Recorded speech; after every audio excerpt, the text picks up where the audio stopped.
Happy Navratri. कैसे हैं आप सभी लोग। आशा करती हूँ कि आप सभी लोग बहुत अच्छे होंगे। Good morning. और ये चल रहे हैं नवरात्रि के पावन दिन, तो सभी को जय माता दी। तो शेयर करती हूँ मैं आपके साथ आज का अपना दिन। वरदान मांगूंगा नहीं, यह हार एक विराम है, जीवन महासंग्राम है। तिल तिल मिटूंगा पर दया की भीख मैं लूँगा नहीं, कि तिल तिल मिटूंगा पर दया की भीख मैं लूँगा नहीं। वरदान मांगूंगा नहीं। क्या हार में क्या जीत में किंचित नहीं भयभीत मैं, क्या हार में क्या जीत में किंचित नहीं भयभीत मैं। संघर्ष पथ पर जो मिले ये भी सही वो भी सही, वरदान मांगूंगा नहीं, वरदान मांगूंगा नहीं। चाहे हृदय को ताप दो, चाहे हृदय को ताप दो, चाहे मुझे अभिशाप दो, कुछ भी करो कर्तव्य पथ से किंतु भागूंगा नहीं, कि कुछ भी करो कर्तव्य पथ से किंतु भागूंगा नहीं। वरदान मांगूंगा नहीं, वरदान मांगूंगा नहीं। ये पंक्तियाँ कितनी प्रेरक है ना।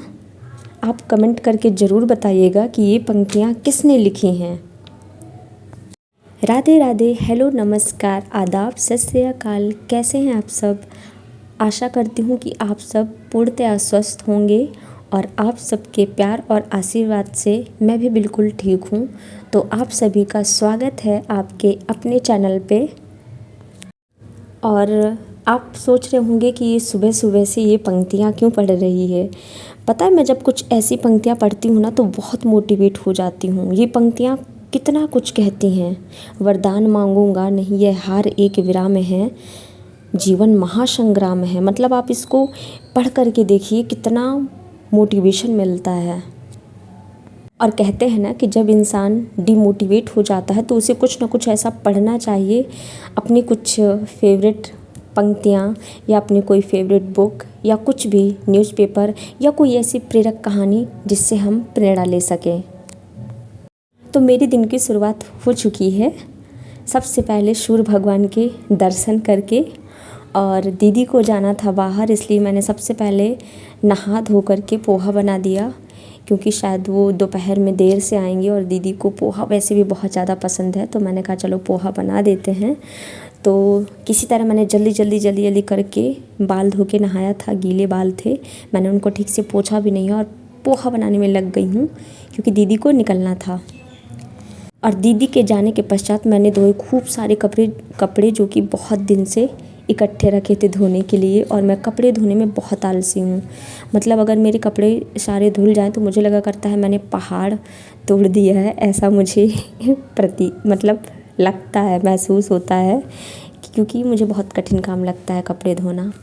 और उसके बाद मैंने और भी जो कमरे में फैला के रखा था खाना वाना, मतलब पोहा बनाने के बाद, नाश्ता बनाने के बाद, फिर मैंने उसको साफ़ स्वच्छ किया और अपने कपड़े फिर छत से उठा करके लाई और उनको अच्छे से तह करके रख दिया।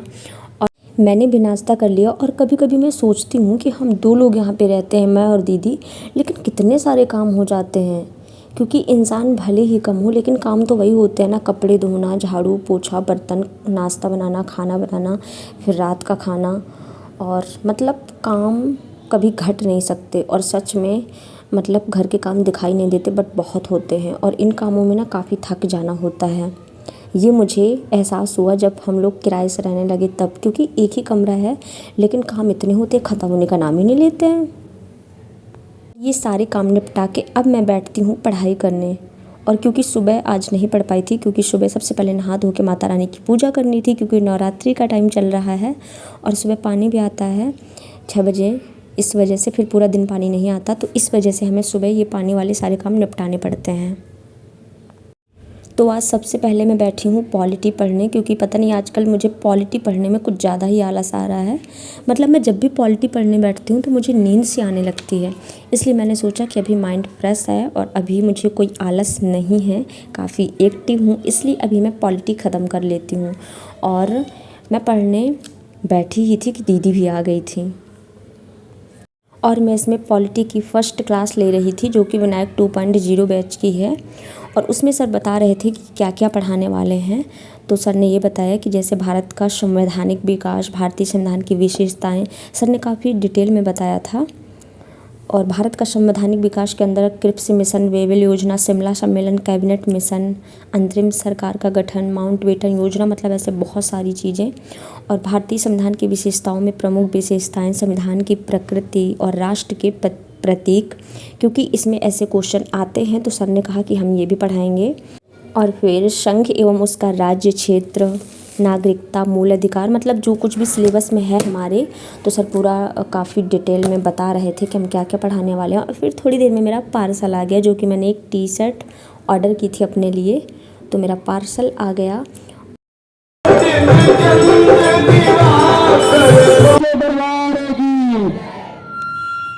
क्वालिटी की क्लास करने के बाद मैंने आराम किया था और भी चीज़ें पढ़ी थी, लेकिन मैंने वीडियो नहीं बनाया, थोड़ा सा मैं आलस कर गई। और फिर हम थोड़ा सा, मतलब जब शाम थी तब हम चले गए थे, क्योंकि मेरा टिकिया खाने का बहुत मन कर रहा था। तो पहले हमने टिकिया विकिया खाया और फिर माता रानी की आरती में शामिल हुए। हम डेली माता रानी की आरती में जाते हैं, सुबह भी और शाम को भी। किसी किसी दिन मैं सुबह नहीं जा पाती, लेकिन हम ज़्यादातर कोशिश करते हैं कि हम सुबह शाम दोनों टाइम जाएँ। और फिर मैं यहाँ पे पढ़ रही हूँ हिंदी, क्योंकि जैसे कि मैंने आप लोग को बताया था कि मैं 100 विलोम शब्द, 100 पर्यायवाची ऐसे पढ़ती हूँ। मतलब अभी 100 पर्यायवाची तो नहीं पढ़े, लेकिन विलोम शब्द कल भी 100 पढ़े थे, आज भी 100 पढ़े हैं। और ऐसे ऐसे मैं पढ़ती हूँ, रिवीजन भी करती हूँ, ताकि धीरे धीरे कंप्लीट हो जाए। जब पर्यायवाची पढ़ूँगी तो 10 या 15 ही रखूँगी, क्योंकि ये पर्यायवाची याद करना पड़ता है। विलोम शब्द तो ठीक है, ज़्यादा भी पढ़ लो तो दिक्कत नहीं होती, लेकिन पर्यायवाची थोड़ा सा कठिन है, याद करना पड़ता है। और दोपहर में मैंने मैथ की क्लास कर ली थी, जो कि आज मैंने LCM और HCM पढ़ा था। मुझे हिचकी आ रही, लग रहा मुझे कोई याद कर रहा है, खैर कोई नहीं। और इसी तरह से मतलब मैंने अपना पूरा सारी चीज़ें, मेरा जो आज का टारगेट था मैंने कंप्लीट कर लिया। और आप लोग क्या पढ़ रहे हैं, कैसे पढ़ रहे हैं, मुझे कमेंट करके ज़रूर बताइएगा। तो हिंदी में अभी फ़िलहाल मैं यही पढ़ रही हूँ, विलोम शब्द वगैरह, पर्यायवाची यही कंप्लीट करने की कोशिश कर रही हूँ। और पॉलिटी में जैसे कि मैंने आपको बता दिया पहले ही। और GK GS में अभी फ़िलहाल मैं देशों की राजधानी याद कर रही हूँ, राजधानी और वहाँ की मुद्रा, तो आप लोग भी याद कर सकते हो। और ये मैंने एक सनस्क्रीन ऑर्डर की थी, जो मैंने ज़िंदगी में पहली बार ऑर्डर की है, काफ़ी सस्ती थी ये, तो मैं आप लोग को दिखा रही थी। और इसको खोलने में जो मेरी हालत ख़राब हुई है ना, मेरी उंगली में लग भी गया है, लेकिन ठीक है, कोई बात नहीं। और मैंने सनस्क्रीन इसलिए मंगाई है क्योंकि मुझे धूप में जाना पड़ता है काफ़ी काम वाम से, तो शायद काफ़ी ये हमारी स्किन को बचाता है, तो इस वजह से मैंने ऑर्डर किया था। काफ़ी सस्ता भी था। और यहाँ पे मैं क्या बोल रही थी मुझे नहीं मालूम है। तो अगर आपको मेरा वीडियो पसंद आया हो तो लाइक करिएगा, शेयर करिएगा एंड सब्सक्राइब करिएगा। और हाँ, एक ज़रूरी बात वो ये है कि क्या मैं डेली टारगेट, मतलब टू डू लिस्ट शेयर करूं क्या डेली का? आप लोग अगर हाँ बोलेंगे तो करूँगी। ओके, मिलते हैं अगले ब्लॉग में। राधे राधे। तो आगे मैं आप लोग के साथ ये वीडियो शेयर कर रही हूँ, क्योंकि जब एग्ज़ाम देने गए थे पेट का, तो वहाँ पे एक बहुत खूबसूरत सी ये जगह थी, जो कि मंदिर है बहुत खूबसूरत। और ये जो आप देख रहे हैं सामने, ये पहाड़ सा दिख रहा है, बट ये बनाया गया है, मतलब ये प्राकृतिक नहीं है, ये बनाया गया है, लेकिन बिल्कुल वैसे बनाया गया है जैसे पहाड़ होता है। और उसमें महादेव और पार्वती, उनका पूरा परिवार महादेव का है। और नीचे बहुत बड़ी सी शिवलिंग है, बहुत ही अच्छी जगह है। तो कमेंट करके बताइएगा, देखती हूँ आप लोगों में से कौन गया है इस जगह पे। और या आप ये जो सामने देख रहे हैं, ये गुरुकुल है, यहाँ पे बच्चे पढ़ते हैं। जैसे पहले के ज़माने में गुरुकुल में पढ़ाया जाता था, वैसे बहुत सारे यहाँ पे नियम हैं। घंटी बजती है तब बच्चे अपनी अपनी थाली लेके खाना खाने जाते हैं, और जब घंटी बज जाती है तो अपनी थाली धो के वापस अपने गुरुकुल में चले जाते हैं। मतलब ये लोग बहुत सारे नियम होते हैं जो फॉलो करते हैं। और ये मंदिर भी बहुत सुंदर है।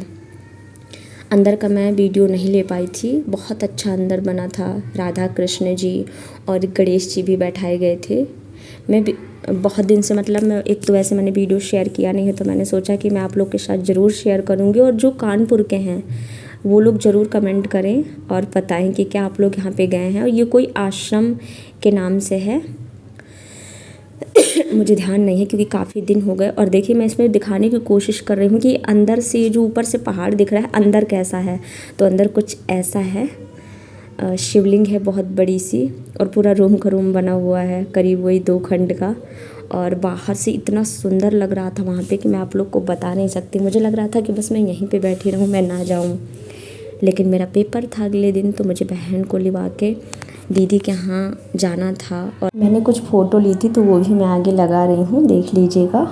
और कमेंट करके ज़रूर बताइएगा कि आपको ये जगह कैसी लगी और आप लोग यहाँ पे कभी गए हैं या नहीं गए हैं। तो इसी के साथ आज के ब्लॉग को करते हैं ख़त्म और मिलते हैं नेक्स्ट ब्लॉग में। तब तक के लिए बाय बाय, राधे राधे, जय माता दी।